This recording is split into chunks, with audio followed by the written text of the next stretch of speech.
Hello, we are Team 3. Foreign direct investment is our topic. It is presented by myself, Gabriela Zavala, Stephanie Leon, Kelly Quintana, Damaris Mena, and Sarah Vegasting.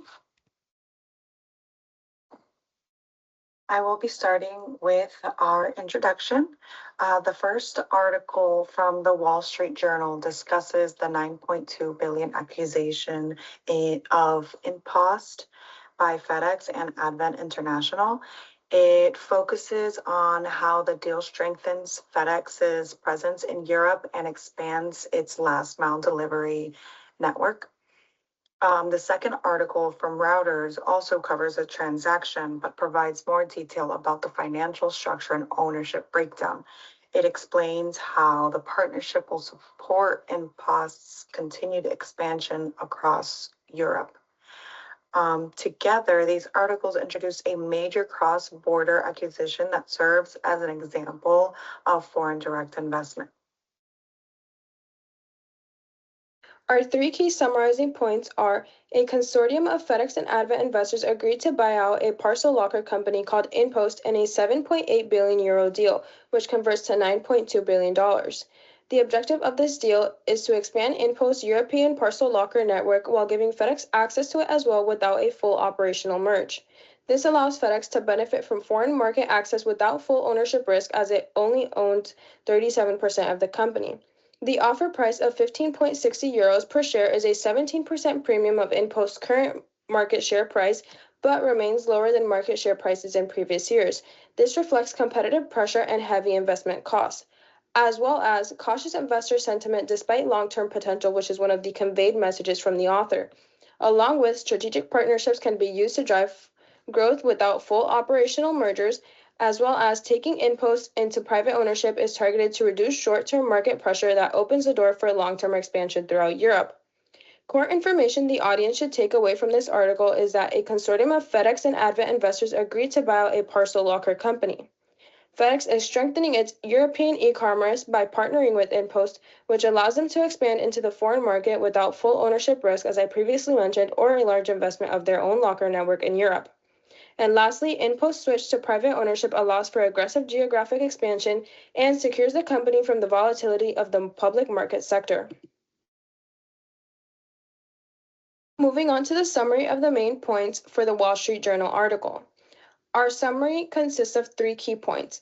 A consortium led by Advent and FedEx acquired the European parcel locker company InPost for $9.2 billion, taking the company private. InPost operates more than 61,000 automated parcel lockers all over Europe, and this deal is designed to significantly expand their network. FedEx will hold a 37% stake and have access to InPost's last-mile delivery infrastructure, while both companies will remain operationally independent. The conveyed messages of this article are: FedEx is strengthening its European presence because of changing global trade patterns and growth in other regions, such as Europe. Partnerships with low minority ownership can be effective alternatives to full mergers, especially when expanding into foreign markets. And parcel lockers are viewed as scalable, cost-effective, and environmentally friendly solutions for e-commerce delivery, keeping FedEx up to date with trends such as sustainability. Core information to be taken away from this article is that FedEx is immediately granted access to a large European last-mile delivery network without full acquisition of the company. InPost will benefit from private ownership through long-term expansion and without the pressure of the public market. Another key takeaway from this article is that the transaction highlights how logistic firms can use targeted foreign investment to compete in Europe's fast-growing e-commerce market. The articles have a few similarities, and I'll go over some right now. So, both articles mention the European expansion, since it is a really big part of why FedEx is doing this deal.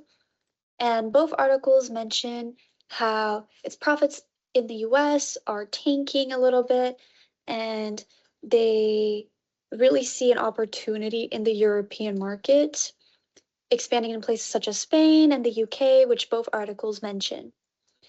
And another thing that the articles have in common is how it lists the business operation side of things. So both articles mention how InPost will be helping FedEx with reaching the customers in the European sector. And both articles also mention how FedEx and InPost will not be integrating their operations. Instead, they're going to remain competitors in their own separate markets outside of this venture. The articles complement each other in multiple ways, but two specific ways that they complement each other is in their use of statistics, which both articles implement the use of numbers and statistics, which Kelly has mentioned a few before, and both articles use similar ones. Sometimes they use different numbers and different points, but their use of statistic really complement each other and really show the authenticity of each article when it comes to discussing FedEx and its innovations. For example, FedEx having a 37% stake in the company is something mentioned in both articles and touched upon in both articles. Another component that complements the articles together is the concept of market power. So both articles really touch upon market power and how it affects FedEx. It really wants to achieve the market power in the European Union because they understand that it's a new market that could really lead to new profits, especially in the lack of profits coming from the US. This could lead to more opportunities for FedEx and more profit, which could in turn help the US market since their international sector could help them fund their domestic sector. Contrasting explanations for FedEx's expansion. Both articles discuss the same foreign direct investment deal, which is FedEx and Advent acquiring InPost for $9.2 billion. However, they take on different viewpoints on the same topic. For example, Reuters focuses on the financial structure of the $9.2 billion deal. They mention price, ownership percentages, and shareholders and transactional details. It states that 30% of ownership is between FedEx and Advent. It explains the purchase price, the ownership structure, and how the acquisition is completed. It emphasizes the mechanics of foreign direct investment and how the deal is structured.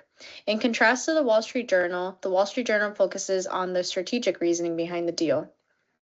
It explains why FedEx wants to expand in Europe and how global trade shifts are affecting the company, and as well as how the investment strengthens its competitive position in the European e-commerce market. So while Reuters focuses on how the deal works financially, the Wall Street Journal focuses on why the deal matters in the global economy. Insights gained from dual perspectives. While each article offers valuable insights on its own, reading them together provides a more complete understanding of foreign direct investment. Reuters explains the mechanics of the deal, the ownership structure, valuation, and transaction details. The Wall Street Journal, however, explains the broader strategic context, including how FedEx is adapting to global trade shifts and expanding in Europe. When combined, we see that foreign direct investment is not simply about purchasing assets. It's a strategic tool multinational firms use to strengthen market position, diversify geographically, and respond to economic change. Together, the articles demonstrate that foreign direct investment decisions involve both financial execution and long-term competitive planning. When we look at this deal through Chapter 7, this is honestly a textbook example of foreign direct investment in action. FDI is when a company makes a long-term investment in another country and gains significant control over operations, which is exactly what's happening here. FedEx, along with Advent, isn't just expanding exports to Europe, they're acquiring InPost, which is a European parcel locker company, for $9.2 billion. That makes this a cross-border acquisition, which is one of the main types of FDI we studied alongside greenfield investment. Instead of building something new from scratch, FedEx is actually buying an established European firm and entering the market immediately. Both Reuters and the Wall Street Journal highlight that this deal gives FedEx direct access to Europe's growing parcel locker network. Strategically, this reflects market-seeking FDI because they're targeting European growth. It also reflects efficiency-seeking FDI because integrating InPost strengthens FedEx's global logistics network. So this isn't just a business headline, it directly mirrors the FDI motives and forms what we learned in Chapter 7. Now, when we connect this to Chapter 4, which focuses on political and economic systems, we can start to see why this deal is happening right now. What's really interesting is that the two articles frame the motivation pretty differently. Reuters focuses more on domestic market pressure, explaining that growing competition in the United States is limiting FedEx's growth at home. Hence, they need to look outside the domestic market for expansion. On the other hand, the Wall Street Journal emphasizes three things: weaker trade with China and overall global trade uncertainty. So Reuters presents this as competition-driven, while the WSJ presents it as trade policy-driven. And this ties directly into Chapter 4, where we learned that tariffs, regulatory environments, and political tensions influence international business decisions. What we're seeing here is exactly that: political and economic forces shaping where and how a company allocates capital internationally. When we move into Chapter 9 and talk about international strategy, this acquisition makes even more sense. Firms expand internationally to strengthen their global networks and reduce dependence on one market, and that's clearly what FedEx is doing. Instead of entering Europe through greenfield investment, they chose cross-border M&A, which our textbook explains allows faster market penetration and immediate access to infrastructure. InPost already has an established parcel locker network across Europe, so by acquiring it, FedEx immediately improves its last mile delivery capabilities without starting from zero. Reuters suggests the goal is diversifying revenue beyond the US, while the Wall Street Journal suggests reducing exposure to global trade volatility. Either way, both perspectives align with the strategic objectives we studied: diversification, efficiency, and global competitive positioning. Of course, Chapter 9 also reminds us that cross-border acquisitions comes with risks, like regulatory approval, political risk, and integration challenges, all of which are relevant in a $9.2 billion international deal like this. Looking at this through the full international business framework, multiple chapters connect in one real-world case. From Chapter 4, we saw how political and economic forces, like tariffs and trade tensions, shape global expansion decisions. The Wall Street Journal especially emphasizes that macro-level environment.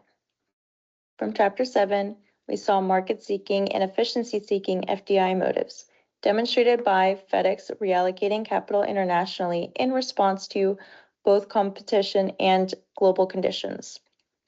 And from Chapter 9, this case shows a strategic international entry decision through cross-border acquisition rather than greenfield investment, allowing faster control and competitive repositioning. What makes this case strong for our course is that it's not just about a company buying another company, it's about how global competition, political economy, trade policy, and international strategy all intersect at the same time. And that's exactly what international business is about: understanding how firms operate within a complex global system.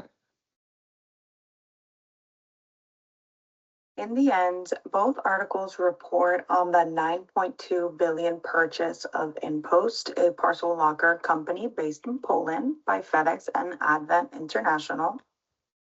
Through this deal, FedEx gains partial ownership and access to InPost delivery locker network throughout Europe.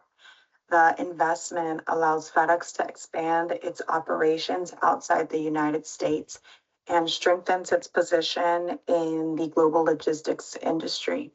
This transaction is a direct example of foreign direct investment because a US-based company is acquiring ownership in a foreign company to expand internationally. Overall, this deal highlights the important role of FDI in global business growth. Thank you.